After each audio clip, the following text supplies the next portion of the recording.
तो मैं अपन एक क्वेश्चन देखेंगे जो एसएससी जेईई 2009 में आया हुआ है। ठीक है, जो प्रीवियस टॉपिक अपन ने पढ़ा था ना, एक्टिव रिकवरी वोल्टेज, उसी के ऊपर है ये कि एक्टिव रिकवरी वोल्टेज के ऊपर पावर फैक्टर का क्या असर होता है। उसी टॉपिक के ऊपर ये क्वेश्चन है।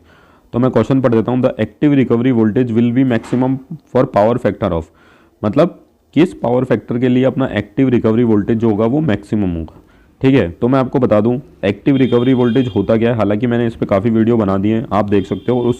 और पावर फैक्टर का क्या इफेक्ट होता है एक्टिव रिकवरी वोल्टेज पे, वो भी मैंने बताया है। तो मैं आपको इस क्वेश्चन के लिए भी बता देता हूँ थोड़ी बहुत इन्फॉर्मेशन जो इस क्वेश्चन को सॉल्व करने के लिए हेल्पफुल है। ठीक है, तो देखो ये आप देख सकते हो, ये डायग्राम आपने काफ़ी देखा होगा। उसमें ये आप ये देखो, ये है अपना सिस्टम वोल्टेज। ठीक है, ये सिस्टम वोल्टेज है और ये अपना है फॉल्ट करंट। ठीक है, अब अपन को पता पड़ा है फॉल्ट करंट एसी नेचर का है, तो एक पॉइंट ऐसा आता है जहाँ पे फॉल्ट करंट क्या करता है, इंटरप्ट करता है। अब यहाँ पे जब फॉल्ट करंट इंटरप्ट करता ना, उस इंस्टेंट पे अपना सिस्टम वोल्टेज कितना है, ठीक है ना, उस इंस्टेंट पे अपना सिस्टम वोल्टेज कितना है, उसको ही अपन एक्टिव रिकवरी वोल्टेज बोलते हैं। वापस से बोल देता हूँ एक्टिव रिकवरी वोल्टेज की डेफिनेशन। सिस्टम वोल्टेज, ये अपना सिस्टम वोल्टेज ही है। System voltage at the instant of arc interruption, तो वो होता है अपना एक्टिव रिकवरी वोल्टेज। उसके बाद अपन को पता है ये जैसे ही आर्क इंटरप्शन होती है तो वोल्टेज अपनी हाई वैल्यू पे जाता है, ट्रांजाइंट वोल्टेज आता है जिसको अपन रीस्ट्राइकिंग वोल्टेज बोलते हैं। वो धीरे धीरे सर्किट के डैम्पिंग की वजह से क्या होता है, डाई आउट कर जाता है ना, डाई आउट करता है। उसके बाद सिस्टम अपने वापस नॉर्मल वोल्टेज पे आ जाता है। उसको अपन बोलते हैं रिकवरी वोल्टेज।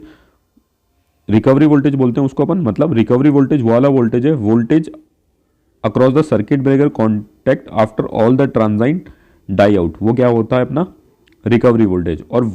और active recovery voltage system voltage at the instant of arc interruption. ठीक है, मेरे हिसाब से आप समझ गए होंगे बहुत अच्छी तरीके से। अब देखो एक्टिव रिकवरी वोल्टेज का फॉर्मूला है K1 K2 VM sin phi। ठीक है, अब अपन को बताना है कि इस एक्टिव रिकवरी वोल्टेज की वैल्यू मैक्सिमम किस पावर फैक्टर के लिए होगी। तो यहाँ पे जो फाई है ना, ये है पावर फैक्टर एंगल। ठीक है, फाई क्या है अपना, पावर फैक्टर एंगल, मतलब angle between system voltage and fault current. और ये K1 डीमैग्नेटाइजिंग, सॉरी, जो आर्मेचर रिएक्शन का जो इफेक्ट होता है एक्टिव रिकवरी वोल्टेज पे, उसके इफेक्ट के लिए। और K2 जो है वो जो अपना फॉल्ट है वो अर्थिड है या नहीं है उसके लिए। और VM अपना सिस्टम वोल्टेज है। ठीक है, तो अपन को क्वेश्चन के अकॉर्डिंग ये बताना है कि ये एक्टिव रिकवरी वोल्टेज किस पावर फैक्टर के लिए मैक्सिमम होगा। ठीक है, तो सबसे पहले अपन ये देख लेते हैं कि ये एक्टिव रिकवरी वोल्टेज मैक्सिमम कब होगा, जब साइन फाई अपनी मैक्सिमम वैल्यू अटेन करे। और अपन को पता है साइन फाई की जो मैक्सिमम वैल्यू होती है वो होती है 1। अब साइन फाई की मैक्सिमम वैल्यू 1 किस एंगल के लिए होती है, कि फाई कितना एंगल हो कि साइन फाई 1 बने, तो अपन को पता है, बच्चा बच्चा जानता है, π/2 के लिए। ठीक है ना, तो मतलब अपना पावर फैक्टर एंगल निकल के आ गया π/2। भैया पावर फैक्टर एंगल जब अपना π/2 निकल के आ गया ना, तो अपन को पावर फैक्टर निकालना कोई बड़ी बात नहीं है, वो कॉज ऑफ फाई होता है। तो कॉस π/2 कितना हो गया, 0।